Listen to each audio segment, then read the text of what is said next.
Il-Gvern se jitlob lill awtorità tal-kompetizzjoni biex tara li jkunu implementati r-rakkomandazzjonijiet f'rapport dwar it-tariffi u l-interessi mill-banek, dan f'miżura oħra tal-budget maħsuba biex iżżid il-kompetittività u l-produttività f'pajjiżna.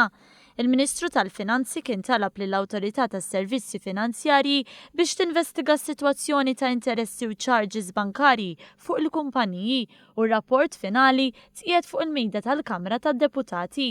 Ir-rapport tal-MFSA li analizza l-5 banek ewlenin f'pajjiżna jirrakkomanda li l-banek għandhom inaqsu t-tariffi tagħhom. Fost oħrajn jingħad kif il-banek għandhom jirrevedu t-tariffi għal pagamenti u jnaqsu b'mod drastiku it-tariffa li jridu jħallsu n-negozji meta jsir ħlas bil-kard. Intqal li din it-tariffa għandu jkollha limitu.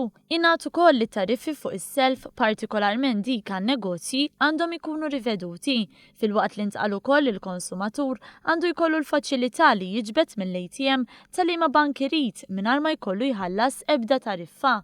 Ta' min jinnota li fl-2007 l-MFSA kienet diġà għamlet rapport dwar il-banek u għalkemm kien hemm ta' ċirkostanzi li kienu indirizzati, f'ċirkostanzi oħra baqa' ma sar xejn.